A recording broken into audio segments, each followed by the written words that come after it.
What's up, Matthew? Hey Mike, how are you? I It's hear good. you're here from Kurt Delotnu. Exactly, that is correct.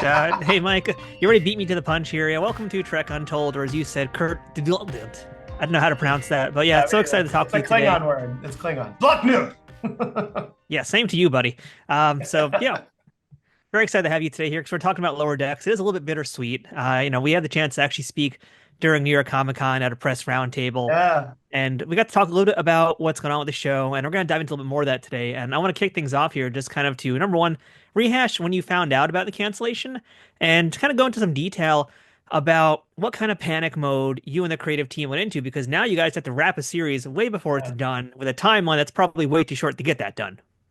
Yeah, it was sad. Like the cancellation was told to me, and we're getting another season, but it's probably your last. Hmm. And the trick of that was the word probably, because everything's always changing. It's hard to kind of like, you know, it's hard to not fight for this thing if there's a probably on the table. And eventually, when we really were confident that like the wisdom from our network executives were like, look, maybe it's not the end, but you should assume it is, because if you're going to want to do something, you should do it now.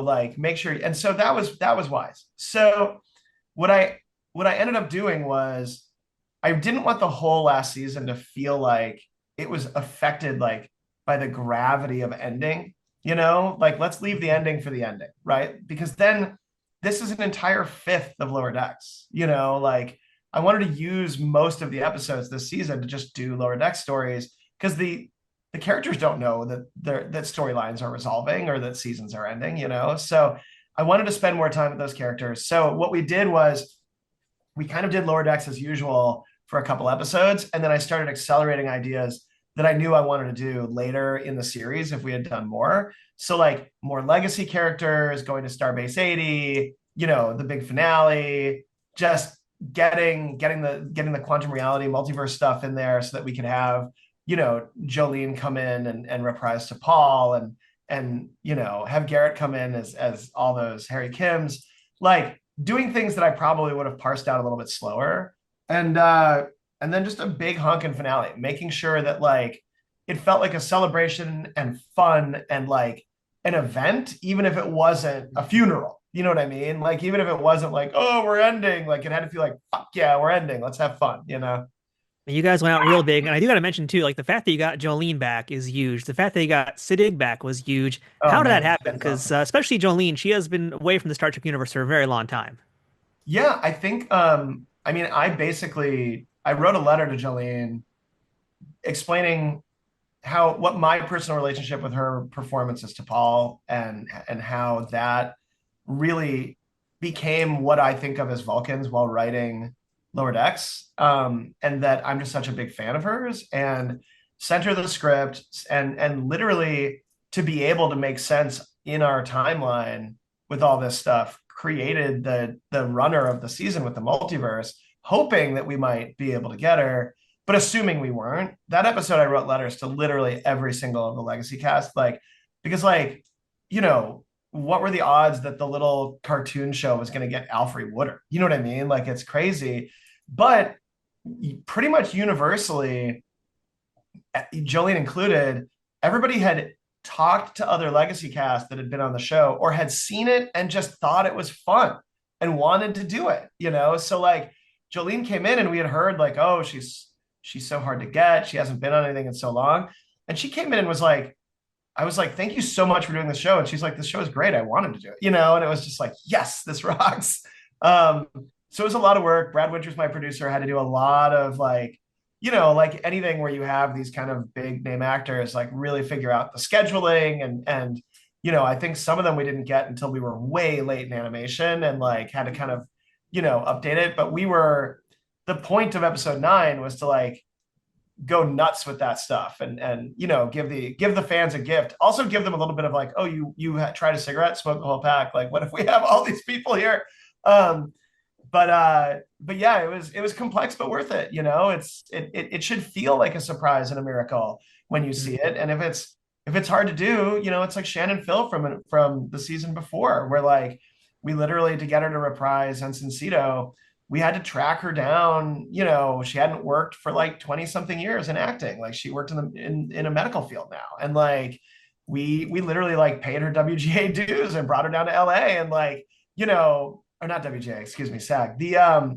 So it was definitely it's definitely part of the DNA of the show to be like, we're celebrating Trek in a lot of ways. And with our legacy cast, like we'll do anything to make them comfortable and have fun and feel heard when they're performing with us so that it's still their character, even though we're doing the funny stuff. Right. And it's kind of cool that you mentioned you were able to integrate a lot of the ideas you had for the original finale plans into what happened here in season five. So, how close were we to getting what your vision would have been for the true final season of Lower Decks? You know, it's the true final season of right now because Mhm. Lower Decks changes like every season.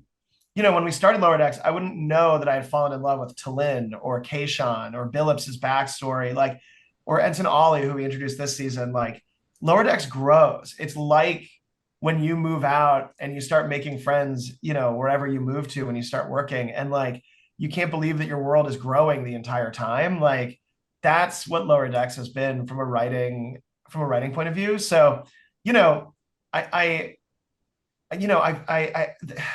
it's hard to say. Like, part of me is like, I would have honestly kept making Lower Decks until they pulled the keyboard out of my hands. You know, like it I mean, I Lower wish Decks, you were too. there's 800 episodes of Star Trek to kind of have fun with. You know what I mean? Like we only did 50. So I could have done many, many more and movies and spun off to live action and other little things and you know, do little mini series of like, oh, what was Billips's homeworld like? How did he get into I would have loved doing little multi-episode arcs seeing how the bridge crew ended up where they were like going back and you know Star Trek is such a world to explore in just one quadrant of the galaxy there's more than you can get done in hundreds of episodes you know Mhm. so as a greedy guy I wasn't like I was always like I don't think the writers of the Simpsons are like and then one day Bart will explode you know what I mean like you're not leading to that but it is really cool in Lower Decks how when something happens to the characters, they remember it and they grow from it and they they slip like we all slip. You know what I mean? Like they have tendencies they go back to, but then they have friends that are supporting them. So it's been cool to watch these characters grow. I would have liked to have seen them go even further. I have plans like I would have liked to have seen Tendi become a captain. You know what I mean? Like I think there's a lot of cool stuff we could have done, but I'm also really happy with what we did. And I know there's going to be some continuing stories in the IDW comics, so shout out to them. Yeah, those comics are great. Yeah. I do want to kind of just, bring this interview to a close as well today because as much I want to talk to you more, I know you got a lot more press stuff to do today. So to kind of wrap up your experience on Lower Decks, I'm going to paraphrase DS9 a little bit here, Mike. Sure. And what did you leave behind and what did you take with you?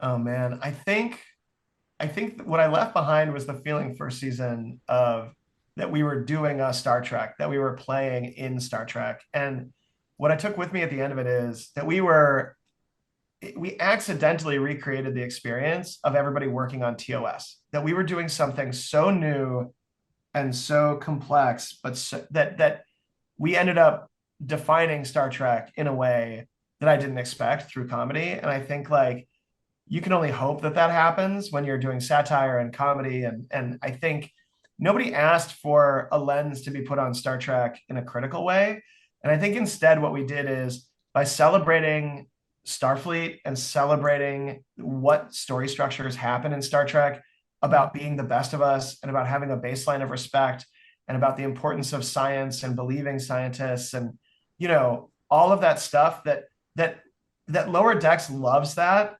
is has literally added to Star Trek that we put a finer point on it with comedy that you can watch 800 episodes of Trek and get that or you can watch 3 episodes of Lower Decks and I think that that is you know that's a very cool thing that was worth the effort that we did.